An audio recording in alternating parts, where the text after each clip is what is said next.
guys, welcome back to my channel. నేను మీ రమ్య పన్నాల. మన thumbnail చూస్తేనే అర్థమైపోయింది కదా మీకు. ఈ రోజు అయితే నేను చికెన్ కర్రీ అనేది ప్రిపేర్ చేస్తాను అన్నమాట. చాలా కొత్తగా తయారు చేద్దాం. అంటే చూద్దురు గాని మీరే ఎలా తయారు చేస్తానో. ఓకేనా? Let's get start video. ముందుగా స్టవ్ వెలిగించుకొని పాన్ పెట్టుకొని అందులోకి ఆయిల్ తీసుకొని ముందుగా ఈ వెజిటబుల్స్ అన్ని కోసి పెట్టుకోవాలి. అందులో ఆయిల్ పోసుకోవాలి.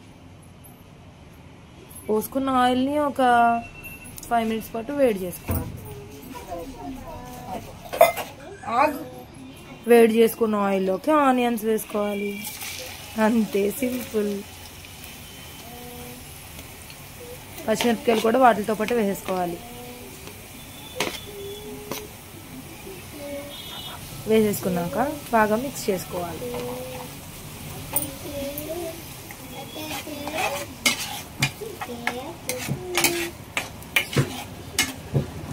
నేను చూపిస్తున్నట్టుగా మిక్స్ చేసుకోండి.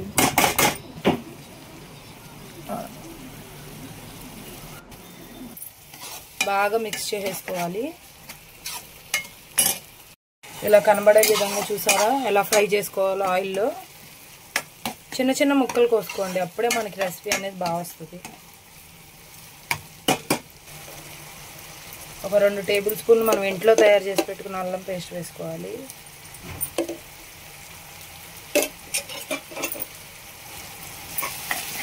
వేసేసుకుని కలిపేసుకోవాలి.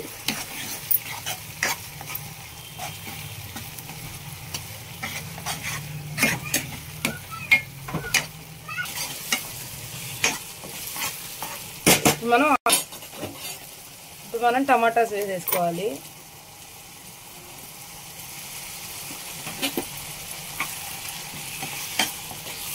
టమాటా కొంచెమే వేసుకోండి, లేదంటే కొంచెం కూర అనేది తీపిగా అయిపోతుంది.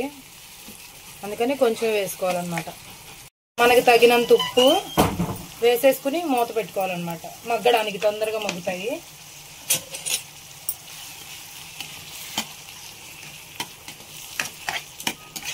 అల్లం పేస్ట్ వేయగానే కలర్ ఎందుకు మారిందంటే నేను అల్లం పేస్ట్లో కొంచెం పసుపు కూడా వేసి నూరుతా అనమాట. అందుకనే ఇంక అల్లం పేస్ట్ వేయగానే పసుపు వేసిన కలర్లో వచ్చేసింది ఆనియన్స్. ఇంకా నేను పసుపు వేయలేదు. ఒక 2 నిమిషాలు అయితే మూత పెట్టుకుని మనం ఓపెన్ చేద్దాం అనమాట.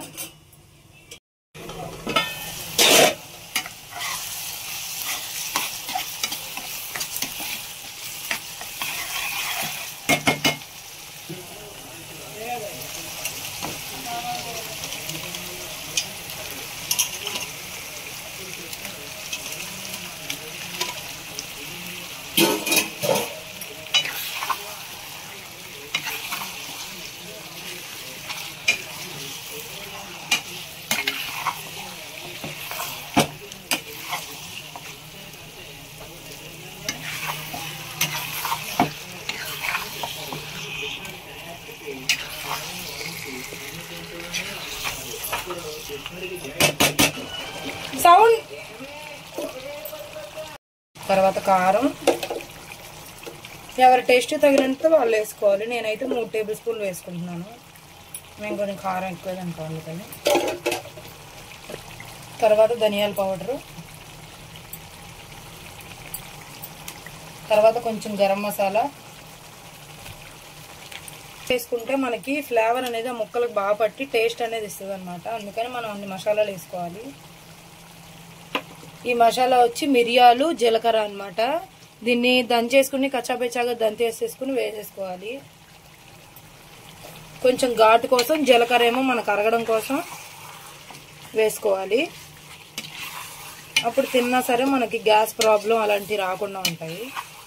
అందుకని మిరియాలు, జీలకర్ర వేసుకోవాలి. తర్వాత అవన్నీ వేసేసుకున్న తర్వాత కలిపేసుకోవాలి బాగా.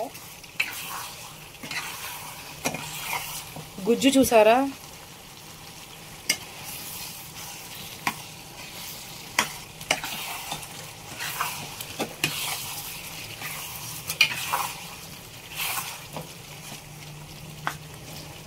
ఇలా కలిపేసుకుని మళ్ళీ ఒక 2 minutes మూత పెట్టేసుకుందాం. మూత తీసేసి చూసారా ఎలా మగ్గిపోయిందో. ఇప్పుడు అందులోకి ఒక గ్లాస్ వాటర్ పోసుకోవాలి. గ్లాస్ వాటర్ పోసేసుకుని కలిపేసుకోవాలన్నమాట.